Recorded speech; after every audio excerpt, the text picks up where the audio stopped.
Audio Jungle.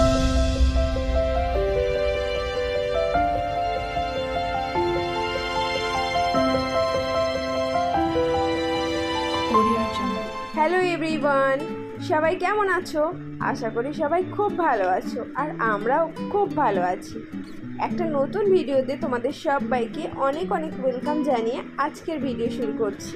আজকে তোমাদের সাথে একটা দারুণ ইয়াম্মি টেস্টি রেসিপি শেয়ার করব। দেখে এবং নাম শুনে তোমাদের জিভে জল চলে আসবে, এটা একদম শিওর। তাহলে চলো ঝটপট একদম মেন রেসিপিতে চলে যাই। এই দেখো, তোমাদেরকে তো কি বানাবো সেটা বলতেই ভুলে গেছি। হ্যাঁ, আজকে তোমাদের সঙ্গে চিলি চিকেনের রেসিপি শেয়ার করব। তাহলে চলো ঝটপট দেখে নাও যে আমি কিভাবে এই রেসিপি বানাচ্ছি। চিলি চিকেন বানানোর জন্য আমি এখানে 500 গ্রাম চিকেন নিয়েছি এবং চিকেনটাকে খুব ভালো করে ধুয়ে পরিষ্কার করে ছোট ছোট টুকরো করে নিয়েছি। এবার চিকেনটাকে ম্যারিনেট করার জন্য একটা বোল নিয়ে নিয়েছি আর প্রথমেই একটা ডিম ভেঙে নিলাম। এবার এটাতে দিয়ে দেব কিছুটা পরিমাণ ময়দা, আর আমি এখানে বড় চামচের 4 চামচ ময়দা ইউজ করেছি। এবারে এই ডিম আর ময়দাটাকে একটু ভালো করে মিশিয়ে নেব। কিছুটা মিশিয়ে নেওয়ার পর এবার আমি এটাতে আবারও একটা ডিম দিয়ে দেব। এখানে ডিম দুটোকে একসঙ্গেও দেওয়া যায়, আসলে আমার ময়দার পরিমাণ বুঝতে একটু অসুবিধা হয়, সেই জন্য আমি প্রথমে একটা ডিম দিয়ে একটু মাখিয়ে নেওয়ার পরে আবারও পরে একটা ডিম দিয়ে ভালো করে মিশিয়ে নিই। এই প্রসেসটা শুধুমাত্র নিজের সুবিধার্থে, না হলে দুটো ডিম একসঙ্গে দিয়েই ব্যাটারটা রেডি করা যায়। তো কথা বলতে বলতে এদিকে আমার ব্যাটারও রেডি হয়ে গেছে, আর দেখে বুঝতেই পারছো ব্যাটারটা কতটা স্মুথ হয়েছে। তো এবার আমি ধুয়ে রাখা চিকেনটাকে দিয়ে দেব। এবারে এই চিকেনটাকে ব্যাটারের সঙ্গে খুব ভালো করে মিশিয়ে নেব। আমি এখানে স্পুনের সাহায্যে করছি, তো তোমরা চাইলে হাত দিয়েও এটাকে খুব ভালো করে মিশিয়ে নিতে পারো। তো আমার এটা খুব ভালো করে মেশানো হয়ে গেছে। এবার এটাকে ঢাকা দিয়ে রেখে দেব কমপক্ষে 30 মিনিটের জন্য। যদি হাতে টাইম থাকে আরও কিছুক্ষণ রাখতে পারো। এখানে আমি চিলি চিকেনের গ্রেভি বানানোর জন্য পেঁয়াজ আর ক্যাপসিকামটাকে খুব ভালো করে ধুয়ে ছোট ছোট টুকরো করে কেটে নিয়েছি, আর সঙ্গে পেঁয়াজের পাপড়িগুলো একটা একটা করে ছাড়িয়ে নিয়েছি। চিকেন যে ম্যারিনেট করেছিলাম সেটাও আধা ঘন্টা হয়ে গেছে। এবার ওগুলোকে ফ্রাই করব, তার জন্য ওভেনে একটা কড়াই বসিয়ে দিয়েছি আর তেলও দিয়ে দিয়েছি। তো কথা বলতে বলতে তেল গরমও হয়ে গেছে। এবার চিকেনগুলো একে একে সমস্ত ফ্রাই করে নেব।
এই যে আমার সমস্ত চিকেন ফ্রাই হয়ে গেছে। এবারে চলে যাব রান্নার মেন প্রসেসে। যেই তেলে চিকেনগুলো ফ্রাই করলাম সেই তেলে এবার আমি চিলি চিকেনের গ্রেভিটাও বানিয়ে নেব। তো গ্রেভি বানানোর জন্য প্রথমেই যে টুকরো করে রাখা ক্যাপসিকামগুলো দিয়ে দিলাম।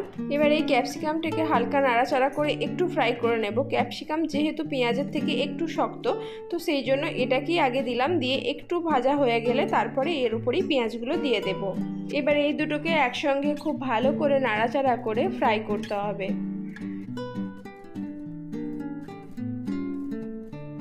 একটুখানি ফ্রাই করার পরই দেখো কালারগুলো চেঞ্জ হয়ে এসছে। তো এইরকম অবস্থায় আমি অল্প পরিমাণ নুন দিয়ে দিলাম। খুব বেশি নুন এখন দেব না, কেন কি এতে যেহেতু সস ইউজ করব, সসে নুন থাকে, তো সেই জন্য নুনের পরিমাণটা একটু বুঝেই দিতে হবে। নুন দিয়ে কিছুক্ষণ নাড়াচাড়া করতেই পেঁয়াজ আর ক্যাপসিকাম প্রায় সিদ্ধ হয়ে গেছে। এবার আমি সসগুলো দিয়ে দেব। প্রথমে দিয়ে দিলাম কিছুটা পরিমাণ টমেটো সস, তারপরে খুব অল্প পরিমাণ সয়া সস, আর দিলাম রেড চিলি সস। তো তো তোমরা এখানে গ্রিন চিলি সসও ইউজ করতে পারো। আমার কাছে রেড চিলি সস ছিল, তো আমি সেই জন্য সেটাই ইউজ করেছি। আর যারা ঝাল খেতে পছন্দ করো তারা এখানে কাঁচা লঙ্কাও ইউজ করতে পারো। কাঁচা লঙ্কা চিড়ে দিলেও ফ্লেভারটাও খুব সুন্দর হয়। তো সসের সঙ্গে খুব ভালো করে নাড়াচাড়া করে নেওয়ার পর এবার এটাকে আমি কিছুক্ষণের জন্য ঢাকা দিয়ে রেখে দেব, যাতে আরেকটু ভালোভাবে সিদ্ধ হয়ে যায়। কিছুক্ষণ পর ফিরে এলাম। এবার ভালোভাবে নাড়াচাড়া করে দেখো, বোঝাই যাচ্ছে যে এটা খুব ভালোভাবে সিদ্ধ হয়েই গেছে। এবার এটাতে আমি খুব অল্প পরিমাণ চিনি দিয়ে দেব।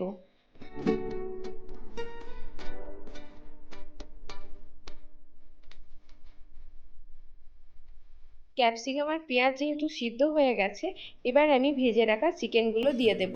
এবারে এই গ্রেভির সাথে চিকেনকে খুব ভালো করে নাড়াচাড়া করে মেশাতে হবে, যাতে গ্রেভির সমস্ত টেস্ট চিকেনের মধ্যে চলে আসে। তো খুব ভালো করে নাড়াচাড়া করে এটাকে আমি আবারও কিছুক্ষণের জন্য ঢাকা দিয়ে দেব। ঢাকা দিয়ে রান্না করলে আমার মনে হয় যে খাবারের যে টেস্ট সেটা খুব সুন্দর পাওয়া যায়, মশলার ফ্লেভারটা খুব সুন্দরভাবে মিশে যায়। ঢাকনা খুলে এবার আমি এটাকে খুব ভালোভাবে নাড়াচাড়া করে নিচ্ছি। আর চিকেন যেহেতু ফ্রাই করা আছে, তো সেখানেও অর্ধেক সিদ্ধ চিকেন হয়েই আছে, আর বাকি অর্ধেক সিদ্ধ করার জন্য আমি এখানে খুব অল্প পরিমাণ জল ব্যবহার করব। অল্প পরিমাণ জল দিলে গ্রেভিটাও খুব সুন্দর হয়, আর চিকেনটা যে একটু সিদ্ধ হতে আছে সেটাও খুব ভালোভাবে সিদ্ধ হয়ে যাবে। আর আমি এখানে গরম জল ব্যবহার করেছি। তো আমি আবারও কিছুক্ষণের জন্য ঢাকা দিয়ে দেব, যাতে চিকেনটা খুব ভালোভাবে সিদ্ধ হয়ে যায়। কিছুক্ষণ পর ঢাকনা খুলে দেখি জল অনেকটাই কমে গেছে, আর চিকেনও খুব সুন্দরভাবে সিদ্ধ হয়ে গেছে, আর গ্রেভিটাও একদম পারফেক্ট হয়েছে। এবার আমি এটাকে হাই ফ্লেমে বেশ কিছুক্ষণ ভালোভাবে নাড়াচাড়া করে ফুটিয়ে নেব। আর আমার রান্নাটাও একেবারেই কমপ্লিট হয়ে গেছে। এবার আমি গ্যাসের ফ্লেম বন্ধ করে এটাকে কিছুক্ষণ ঢাকা দিয়ে রেখে দেব, যাতে গ্রেভির সঙ্গে চিকেন খুব ভালোভাবে মিশে যায়, আর চিকেনটা যাতে একদম জুসি হয়। এই যে আমার চিলি চিকেন সার্ভ করার জন্য একেবারে রেডি হয়ে গেছে। ভিডিও দেখার পর যদি তোমাদের চিলি চিকেন খেতে ইচ্ছা হয়, তাহলে অবশ্যই ঝটপট তোমরাও বানিয়ে নাও। দেখলেই তো কত সহজে এরকম একটা ইয়াম্মি টেস্টি রেসিপি ঝটপট রেডি হয়ে গেল। আর চিলি চিকেন তো রুটি, পরোটা, নান, ফ্রাইড রাইস সব কিছুর সঙ্গেই একদম দারুণভাবে যায়। তাহলে চলো আমি এখন টেস্ট করি, আর তোমরা ঝটপট করে কমেন্টে জানাও যে তোমাদের কেমন লাগলো। যদি ভালো লাগে তাহলে অবশ্যই একটা লাইক করবে, কমেন্টে জানাবে তোমাদের কেমন লাগলো। আবারও আসবো নতুন কোনো রেসিপি বা নতুন কোনো ভিডিওর সাথে। ততক্ষণের জন্য তোমরা সবাই খুব ভালো থেকো, সাবধানে থেকো। টাটা।